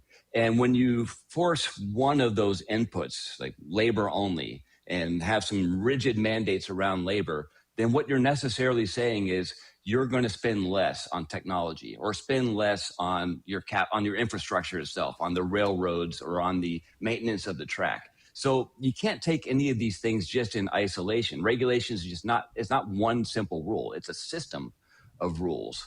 And so that trade-off is where we should be worried. It's not just that we're creating or maintaining some jobs that maybe we don't want.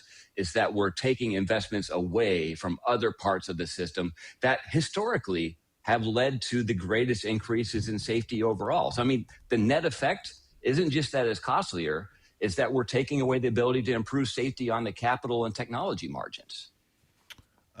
Exactly right. So what is going to happen with this bill? What's going to happen with the Railway Safety Act of 2026? Is it going to go through? Is it going to cost you and I money? Are the unions going to win and force people to have the crew size to increase, even though that would have no impact whatsoever what happened in East Palestine? Nothing at all. Well, I'm just an economist, so I'm not going to make too many political prognostications here. But what I can tell you, I recently published a study via the Hoover Institution that looked at 50 years of data across all the transportation modes. Yep. Freight by rail, by water, by truck, by air. And we wanted to see in this study, what is the effect of an increase of regulation, about 5% increase in any of these modes. And we studied a 5% increase in rail and found, here's the prediction for you. A 5% increase in regulation in rail increases the cost, the per unit shipping cost, by 2.3%. It decreases productivity growth on the labor margin, on the capital margin, on the fuel margin. So you get less productivity growth, you get higher costs, and that's just from a 5% increase in regulation. This bill would lead to more than that. Yeah, and couple that with an increase in diesel fuel at the moment, and well, you've got a lot of money going up. Greatly appreciate you being here, Patrick. You come back anytime. You got to make sense of the senseless sometimes, but I think we can find the answers we did here today. Greatly appreciate you being here. Thank you, Steve. It's my pleasure. Will it get passed? Who knows? He's not a politician. I get that. Will it make it through? I don't know. But we'll keep an eye on it for you. At a time when everything's going automated, they want just people standing on the train. We'll take a break and be back. It is the Steve Gruber Show.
hospital? Yeah, you know, sometimes I'll have a guest on, and then I just get a full running start and go right down the rabbit hole. That's what I do. Right, Ivy? Yes. It makes me think of something that I think It's of like, something Steve? else. And then I'm Steve, where'd you go? All I can see is your feet.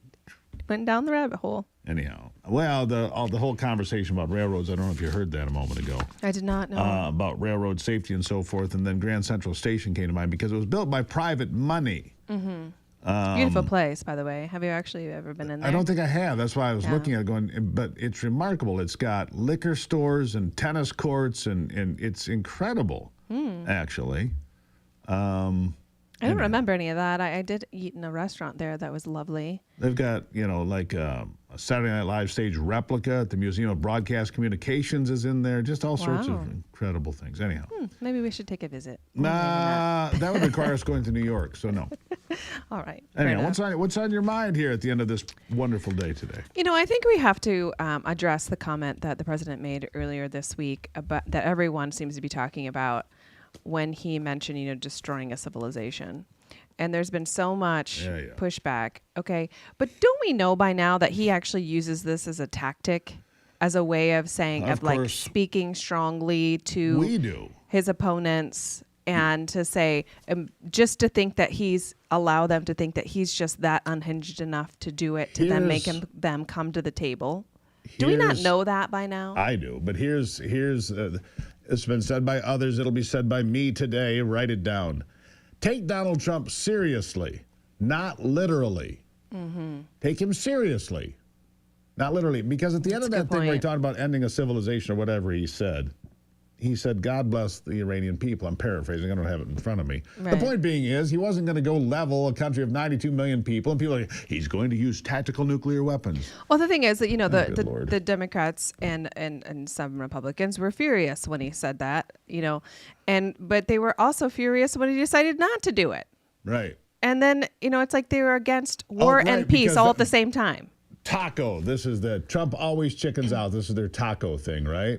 Oh, I haven't heard this. Taco? Yeah, that's been around for a while now. Taco. TACO. Trump always chickens out. Oh, right. It's another Democrat thing.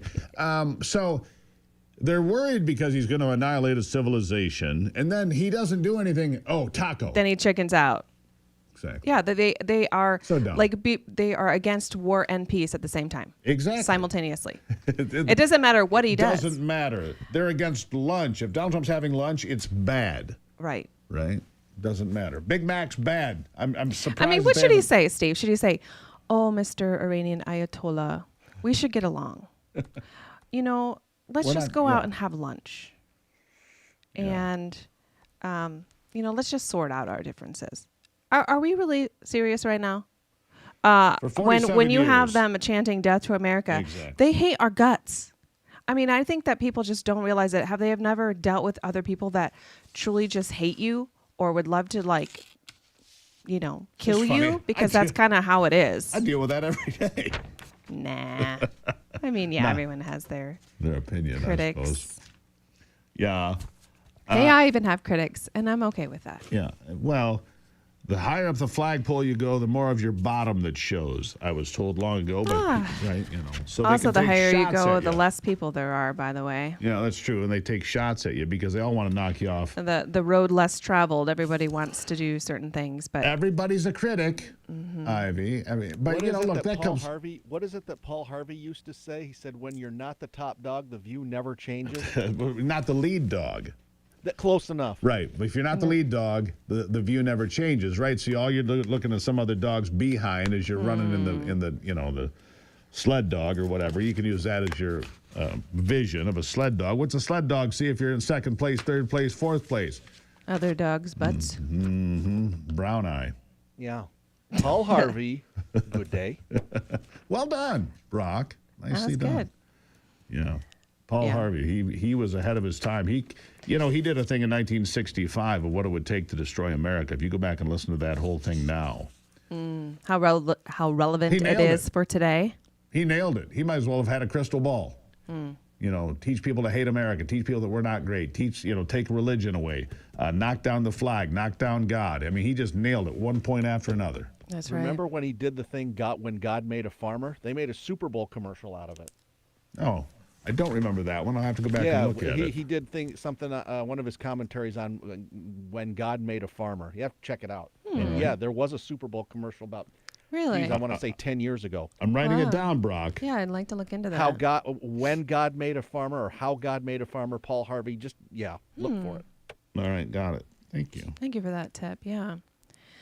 But, I think that the president gets so much criticism, and yet we need someone to be bold in the position that he's in. And the thing is, to act like one, not to be one. No, sometimes. I mean, he bombed the daylights out of, Iran in June, and again recently. That's barbaric, but that's what it took. Yeah. But to be bold and go to get... I mean, do you hear anybody complaining that Maduro is no longer in charge of Venezuela? Do you hear anybody complaining about that? Because 8 weeks ago, 10 weeks ago, whatever it's been now, boy, that was 2nd of January. It's been a while. Boy, that was the worst thing. I can't believe America. War crime. You want to talk about war crimes? Why don't we look at what Iran has done for 47 years, attacking civilians, blowing up people, attempting to commit murdering them, assassinations, war crimes. Right. These people are insufferable. Because they've never experienced that. Where we have, the best country on earth, the richest country on earth, and we don't have to really suffer much. And that there are people that do, and I'm not saying that they don't, but in comparison to other countries, our country could use a big dose of discomfort. Anyhow, Ivy, I got to leave it there. You got to giddy up down the road anyway. You got someplace to be. Okay, love you, Steve. Love you. Bye. She's right about that, by the way. Everybody's got it too easy. Everything's instant. Instant food, instant gratification. Your groceries are delivered. Heck, you can get a Big Mac delivered to your door because you're too lazy to drive down to McDonald's. Jeez. Don't get me going, Anthony. I'm going to be all fired up. Back after this.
All right, so another busy day. Tomorrow, of course, Free Speech, Free for All Friday, which we're restructuring a bit. And all I mean by that is we're going to get in more content and a little bit more targeted on the calls. Still take your calls because I think it's the right thing to do. But we need more content. There's so much going on, I can't just skip past everything for the phone calls.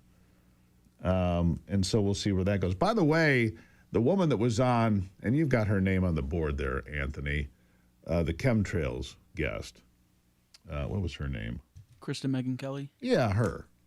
A lot of people asking for her to come back, Kristen Megan Kelly. So I'll have her back. I had one guy say, you obviously didn't understand her credentials. You mean the credentials that I allowed her to tell everybody what they were and talk about why it was a serious conversation? Those credentials. Some people criticize you, and you're like, what are you talking about? And I'm thinking, at what point are they putting 2 shots of Jameson in their coffee in the morning? Is it before we start? Is it partway through the show? Is that a bad thing to ask? Is it? No. No. I'm usually 3 shots. Exactly. But you don't do them all at once. You space them out through the show. Yeah, 1 an hour. Right, exactly. It's actually a shot and a half, to be clear. It's a jigger, not a shot. I think that's what it's called. I have to get Ivy. Anyhow, so tomorrow's Free Speech, Free for All Friday. Claire Abernathy is the guest this week on Forgotten America. She is a detransitioner. The dirty secret of transgenderism are those that were led down that path only to find out it was a terrible place to be, that they had been abused and lied to. Claire Abernathy got 1 hour with a therapist. After 1 hour, at the age of 12, they started her on massive hormone therapy. By the age of 14, they gave her a double radical mastectomy. And then COVID came. She said, COVID saved my life because she was scheduled for bottom surgery. It never happened because of COVID. It's a great conversation. Very, very enlightening, to say the least. They all are. You can find them on YouTube. Become a subscriber. It's free. Fight the good fight. Keep the faith. God bless America. I'm Steve Gruber. This is the Steve Gruber Show. And remember, only you can save America.